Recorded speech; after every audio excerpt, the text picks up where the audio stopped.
کسی عام بین الاقوامی ہوائی اڈے پر مصروف اوقات کا مطلب ہوتا ہے قابو میں رکھا گیا ہنگامہ، لیکن المکتوم کے روانگی میں آپ کو اس کے برعکس کچھ اور ملتا ہے، ایک لمبی خاموشی۔ یہ ہوائی اڈا ٹوٹا ہوا نہیں ہے، یہ صرف اپنے وقت سے کئی دہائیاں آگے کھڑا ہے، ایسے شہر میں جس نے دنیا کو یہ یقین دلایا تھا کہ دہائیوں کو برسوں میں سمیٹا جا سکتا ہے۔ اب ایک سوال، اور اسے ہلکے انداز میں مت لیجیے، کیا آپ اپنی پوری بچت اس شہر میں لگائیں گے جہاں بنیادی اہمیت رکھنے والا منصوبہ اپنی اعلان کردہ گنجائش کے صرف 5% پر چل رہا ہو، اور ہر سرکاری جواب یہ ہو کہ وقت کا منصوبہ بالکل درست ہے؟ اب پہلی تہ وہ تہ ہے جو کسی تشہیری مواد میں کہیں نہیں ملتی: قدرتی ماحول۔ یہ سمجھنا ضروری ہے کہ دبئی ایسی جگہ پر نہیں بنا جہاں آپ ہوائی اڈا رکھ کر اسے بھول جائیں۔ یہ جزیرہ نمائے عرب کا وہ حصہ ہے جو دنیا کے ارضیاتی طور پر سب سے سخت ماحول رکھنے والے علاقوں میں شمار ہوتا ہے۔ جزیرہ نمائے عرب کے زیادہ تر اندرونی علاقوں میں سالانہ بارش 100 ملی میٹر سے بھی کم ہوتی ہے۔ گرمیوں میں کھلی سڑک اور ہوائی اڈے کے فرش پر زمین کا درجہ حرارت 70 ڈگری سینٹی گریڈ سے بھی اوپر جا سکتا ہے۔ اور سب سے اہم بات یہ ہے کہ ربال خالی کی ریت ایک جگہ ٹھہری ہوئی نہیں ہے، وہ سرکتی ہے۔ ریت کے ٹیلوں کے میدان موسمی ہواؤں کے نمونوں کے مطابق ہر سال 10 سے 40 میٹر تک اپنی جگہ تبدیل کر سکتے ہیں، اور گرمیوں کے مہینوں میں چلنے والی شمال مغربی ہوائیں باریک ذرات کو پورے المکتوم تعمیراتی علاقے میں اس تسلسل کے ساتھ پھیلاتی ہیں کہ کسی نکاسی آپ کے نظام کو اس مکمل چیلنج کے لیے تیار کرنا آسان نہیں تھا۔ اب ایک ایسا عدد سنیے جو کسی تشہیری اعلان میں کبھی سامنے نہیں آتا۔ المکتوم پر رن وے کو ریت سے پاک رکھنے کی لاگت اتنی زیادہ ہے کہ سڑکوں اور نقل و حمل کی اتھارٹی اسے کبھی شائع نہیں کرتی۔ لیکن 2022 میں ہوابازی سے متعلق مشاورتی اداروں کی جانب سے دیکھے گئے اندرونی انجینئرنگ جائزوں کے مطابق اندازہ لگایا گیا کہ جس دن المکتوم اپنے مکمل عملی پیمانے کے قریب بھی پہنچے گا، اس دن سے صرف ریت پر قابو پانے کی سالانہ لاگت 2.1 ارب درہم سے زیادہ ہوگی، یعنی تقریباً 57 کروڑ ڈالر ہر سال ہمیشہ کے لیے۔ غور سے سنیے، کیونکہ اصل کہانی یہیں چھپی ہوئی ہے۔ یہ ہوائی اڈا بنانے کی لاگت نہیں ہے، یہ وہ سالانہ خرچ ہے جو صرف اس لیے ہوگا کہ صحرا کو اس زمین سے دور رکھا جا سکے جو ہمیشہ سے اس کی تھی۔ اور یہ وہ سوال ہے جو کسی پریس کانفرنس میں نہیں پوچھا جاتا۔ اگر کسی ہوائی اڈے کے رن وے سے صرف ریت ہٹانے کے لیے سالانہ 57 کروڑ ڈالر خرچ ہوتے ہیں تو ہر اس فضائی کمپنی کی معاشیات کا کیا ہوگا؟ اس عدد کو اپنے ذہن کے ایک کونے میں محفوظ کر لیجئے۔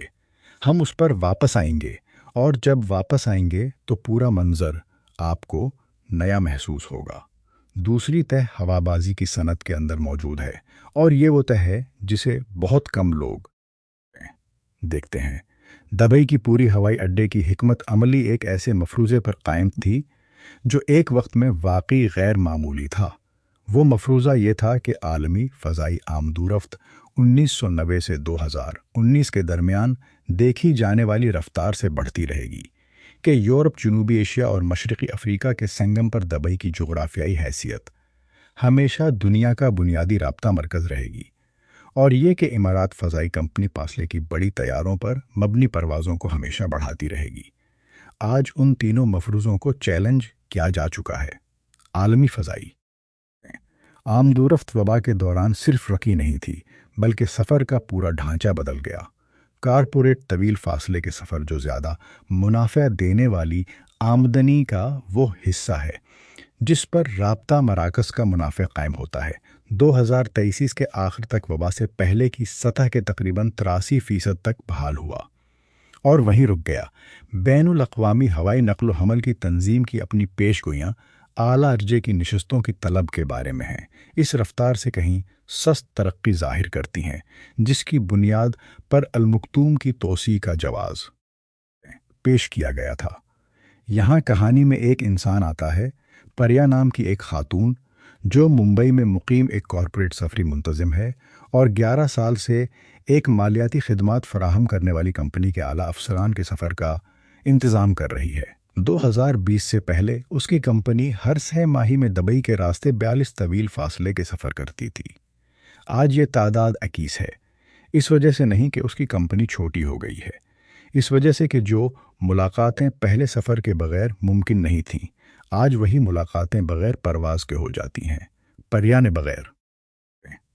کسی خاص جذبات کے یہ بھی محسوس کیا کہ المکتوم سے اس کے آخری رابطے کی پرواز میں اعلیٰ درجے کی نشستیں آدھی سے بھی کم بھری ہوئی تھیں، اور وہ خالی نشست وہ اعداد و شمار ہیں جن کا انتظار توسیع منصوبہ بنانے والوں کو کرنا چاہیے تھا۔ اسی وقت ہوابازی کا مسابقتی جغرافیہ بھی تبدیل ہو رہا ہے، اور اس سمت میں جو دبئی کے رابطہ مرکز کے نمونے کو براہ راست نقصان پہنچاتی ہے۔ استنبول کا نیا ہوائی اڈہ جو 2022 میں کھلا اور 2023 میں مکمل عملی صلاحیت تک پہنچا، یورپ اور جنوبی عملی فراہم کرتا ہے جن کے فاصلے اور قیمتیں دبئی کے منافع کے حصے کو اندر سے کم کر رہی ہیں۔ ریاض کا شاہ سلمان بین الاقوامی ہوائی اڈہ جو اس وقت زیر تعمیر ہے، جس کی ہدف گنجائش 12 کروڑ مسافر ہے اور جسے 2030 میں مکمل ہونا ہے، وہ کھلے طور پر اسی منتقلی کے مسافر کاروبار کو حاصل کرنے کے لیے تیار کیا جا رہا ہے جس پر دبئی نے اپنی پوری معاشی شناخت قائم کی تھی، اور یہ کوئی دور کے خدشات نہیں ہیں۔ ان منصوبوں کے لیے سرمایہ مختص کیا جا چکا ہے، یہ زیر تعمیر ہیں، اور ان حکومتوں کی سیاسی حمایت انہیں حاصل ہے جن کے بجٹ دبئی کے مقابلے میں بیرونی تاثر پر بہت کم منحصر ہیں۔ ذرا ایک بار سوچئے، دبئی میں 26 کروڑ، ریاض میں 12 کروڑ، استنبول میں 15 کروڑ۔ خلیجی خطہ 2025 سے 2035 کے درمیان اس دہائی میں ان مسافر تعداد کے لیے تیار کیا جا رہا ہے جو عالمی فضائی سفر کی ایسی سطح کو فرض کرتی ہیں جس کی کوئی یقینی طلب موجود ہی نہیں۔ کوئی ایک ضرور غلط ہے۔ اصل سوال یہ نہیں کہ کون غلط ہے، اصل سوال یہ ہے کہ اس غلطی کی قیمت کون ادا کرے گا۔ اب کچھ دیر کے لیے مسافروں کی تعداد کو پیچھے چھوڑتے ہیں اور کچھ ایسا دیکھتے ہیں جس کی پیمائش مشکل ہے لیکن جسے نظر انداز کرنا ناممکن ہے۔ دبئی کا ہوابازی کا بنیادی خاکہ، بنیادی ڈھانچہ اس طرز حکمرانی کے اندر موجود ہے جو جمہوریت نہیں ہے، کسی عملی معنی میں وفاقی نظام نہیں ہے، اور نہ ہی ایسا نظام ہے جہاں بڑے پیمانے پر ہونے والی غلطی کے نتائج ایک ووٹنگ کرنے والی آبادی پر تقسیم کیے جائیں۔ جب الکتوم کی توسیع کا منصوبہ اعلان کیا گیا تو وہ صرف اعلان ہو گیا، کوئی عوامی مسابقتی پیشکش نہیں ہوئی، کسی متبادل حکمت عملی کا موازنہ نہیں کیا گیا، کوئی آزاد معاشی جائزہ نہیں ہوا، اور کوئی ایسا طریقہ موجود نہیں تھا جہاں کوئی تجزیہ کار کھل کر بغیر کسی نتیجے کے خوف کے یہ کہہ سکتا کہ یہ منصوبہ وہ منافع پیدا نہیں کرے گا جس کا مطالبہ اس کی مالی اعانت کرتی ہے، اور اب ایک ایسی حقیقت جو دونوں طرف سے سچ ہے اور شاید اسی لیے سب سے زیادہ تکلیف دیتی ہے۔ فیصلہ سازی کے اسی ارتکاز نے برج خلیفہ بنائی، اس نے پام جمیرہ بنائی، اس نے دنیا کا سب سے مصروف بین الاقوامی ہوائی اڈہ بنایا، اور اسی نے وہ معیشت بنائی جو 50 سال سے بھی کم عرصے میں ماہی گیروں کے ایک گاؤں سے عالمی مالیاتی مرکز بن گئی۔ لیکن یہی نمونہ 2009 کے قرض کے بحران کا سبب بھی بنا جس میں دبئی ورلڈ کو ابوظہبی سے 60 ارب ڈالر کی مالی مدد لینا پڑی۔ یہی نمونہ وہ جائیداد کے چکر بھی لایا جہاں رہائشی یونٹ غیر ملکی سرمایہ کاروں کو فروخت کیے گئے، خالی چھوڑ دیے گئے، اور جب کرائے سے حاصل ہونے والی توقعات پوری نہ ہوئیں تو ہمیشہ کے لیے چھوڑ دیے گئے۔ المکتوم منصوبہ کسی خالی جگہ سے نہیں نکلا، وہ اسی مخصوص فیصلہ سازی کے ماحول سے نکلا ہے جہاں بلند حوصلے کو ہر سطح پر اور ہر وقت احتیاط سے زیادہ انعام ضروری ہے۔ الیگزینڈر ایک پولش شہری انجینئر جس نے 2017 سے 2020 تک المکتوم کے ہوائی راستوں کے درمیان موجود راستوں کی سطح بندی اور نکاسی آب کے نظام پر کام کیا، وہ ایک ایسی بات کہتا ہے جو آپ کے ساتھ رہ جاتی ہے۔ وہ کہتا ہے کہ تکنیکی وضاحتیں بہترین تھیں، واقعی عالمی معیار کی تھیں، لیکن ہوائی راستوں کے درمیان موجود راستوں کی نکاسی آب کے حسابات بارش اور نمی کے ایسے نمونے فرض کرتے تھے جو تاریخی اوسط سے نہیں کی گئی۔ وہ یہ تھی کہ 30 سال کی عملی زندگی کے دوران ریت سے بھرے ماحول میں زیر زمین کنکریٹ پر زمین کے درجہ حرارت میں تبدیلی کا مسلسل جمع ہونے والا اثر کیا ہوگا۔ انجینئر یہ جانتے تھے، لیکن منصوبے کے شیڈول میں مزید مطالعے کے لیے کوئی جگہ نہیں تھی۔ چنانچہ معلوم غیر یقینی کو درج کیا گیا، فائل میں رکھا گیا اور منصوبہ آگے بڑھ گیا۔ اور یہاں غور کیجئے، یہ کوئی اسکینڈل نہیں ہے۔ دنیا بھر میں اس پیمانے کے بنیادی ڈھانچے عموماً اسی طرح بنائے جاتے ہیں۔ اصل سوال یہ ہے کہ کیا وہ معلوم غیر یقینی جب 56 مربع کلومیٹر اور 30 سال کے صحرائی حالات کے ساتھ کبھی نظر آتی ہے یا نہیں؟ اور اگر آتی ہے تو کیا وہ اس سے پہلے آتی ہے یا اس کے بعد، اس سے پہلے کہ وہ مالیاتی ڈھانچے جو اس ہوائی اڈے کی کارکردگی پر قائم ہیں 3 مزید دہائیوں کے عملی مفروضوں کو پہلے ہی اس غیر یقینی پر قائم کر چکے ہوں؟ اب تیسری تہ وہ تہ ہے جس پر شہر خود سے براہ راست بات نہیں کر سکتا، کیونکہ یہ اس بنیادی مفروضے کو چھیڑتی ہے جس پر باقی سب کچھ قائم ہے۔ دبئی کا پورا معاشی نمونہ ایسے خطے میں مستقل مزاجی کی شرط پر قائم ہے جہاں کی سیاسی جغرافیہ مستقل نہیں ہے۔ متحدہ عرب امارات کی پوری تلقی دولت ابوظہبی کے کنٹرول میں ہے۔ دبئی کا نمونہ رست و نقل و حمل، سیاحت، مالیات اور ہوابازی کے رابطے بس انہی 4 ستونوں پر قائم ہے، اور ان چاروں ستونوں کی ایک ہی شرط ہے: دنیا ہمیشہ دبئی کے راستے سفر کرنا چاہے، اپنی دولت دبئی میں رکھنا چاہے اور یہ یقین رکھے کہ دبئی کا ضابطہ جاتی ماحول ہمیشہ مستحکم اور سازگار رہے گا۔ 20 سال تک دنیا نے کافی حد تک قبول کر لی۔ 2020 کے درمیان دبئی کی لاکھ ہو گئی۔ اہم علاقوں میں جائیداد کی قیمتیں اتنی تیزی سے بڑھیں کہ لندن اور نیویارک بھی سست محسوس ہونے لگے۔ ہوابازی کے اعداد و شمار حقیقی تھے، ترقی حقیقی تھی، لیکن اب یہ بات پہلے سے زیادہ واضح ہے۔ مستقل مزاجی وہ کہانی ہے جو کوئی شہر اپنے بارے میں سناتا ہے، یہ کوئی ارضیاتی حقیقت نہیں ہوتی۔ اور یہاں سے آگے کی بات اس پوری کہانی میں سب سے زیادہ تکلیف دہ ہے۔ جزیرہ نمائے عرب کے موسمیاتی نمونے جو 2050 تک کا منظر دکھاتے ہیں، بتاتے ہیں کہ اوسط درجہ حرارت بنیادی سطح کے مقابلے میں 2.5 سے 4 ڈگری سینٹی گریڈ تک بڑھ سکتا ہے۔ نمی اور گرمی کے مشترکہ درجہ حرارت کی وہ حالت جو باہر کی سرگرمی کو جسم کے لیے جسمانی طور پر خطرناک بنا دیتی ہے، 2030 کی دہائی سے دبئی میں بڑھتی ہوئی تعدد کے ساتھ آنے کی پیشگوئی کی گئی ہے۔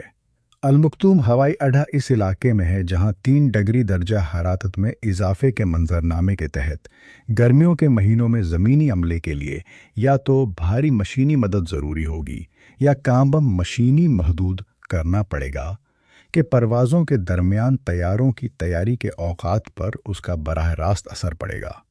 اور یہ کوئی غیبی علم کی بات نہیں ہے، یہ بین الحکومتی موسمیاتی تبدیلی پینل کے علاقائی موسمیاتی اثرات پر کام کرنے والے گروپ کی پیش گوئی ہے، جسے المکتوم کے مقام کے جغرافیائی نکات پر لاگو کیا گیا ہے۔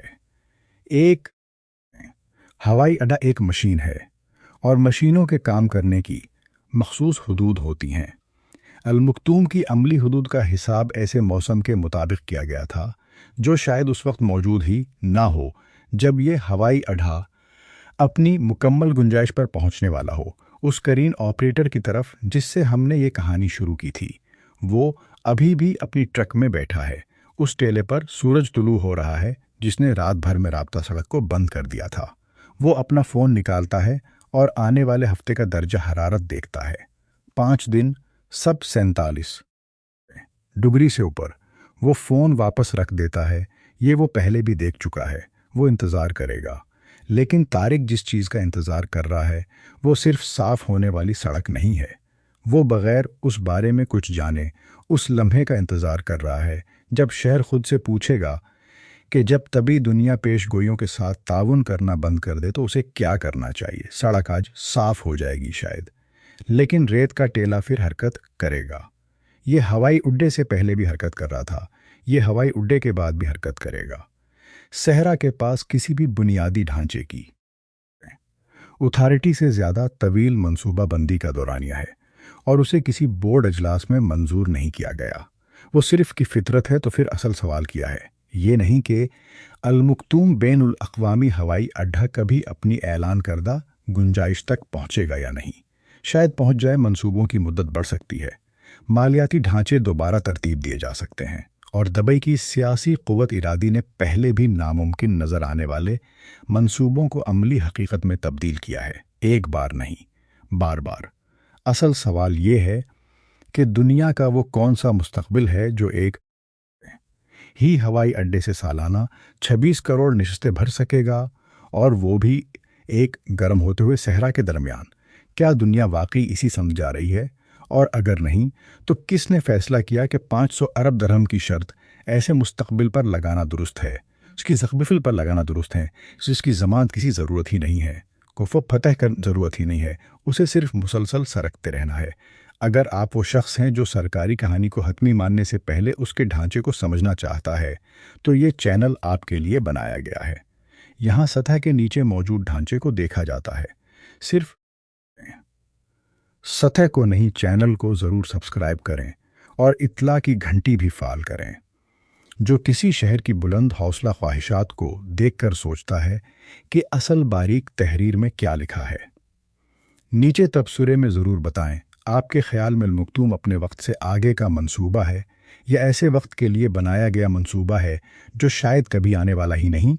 یہ فرق زیادہ تر لوگوں کے خیال سے کہیں زیادہ اہم ہے، اور اس سوال کا جواب اگلے 30 سال کی عالمی ہوابازی کے بارے میں بہت کچھ طے کرے گا۔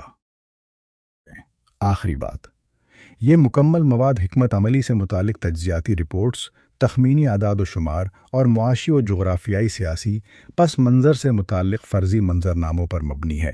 یہ معلومات صف حوالہ آزاد تجزیے اور دستاویزی کہانی بیان کرنے کے مقاصد کے لیے پیش کی گئی ہیں۔ یہ کسی بھی قسم کی مالی، قانونی یا سرمایہ کاری سے متعلق مشاورت نہیں ہے۔ استعمال کی گئی تصاویر اور دیگر مواد صف پیش کیے گئے دلائل کو واضح کرنے کے لیے استعمال کیے گئے ہیں۔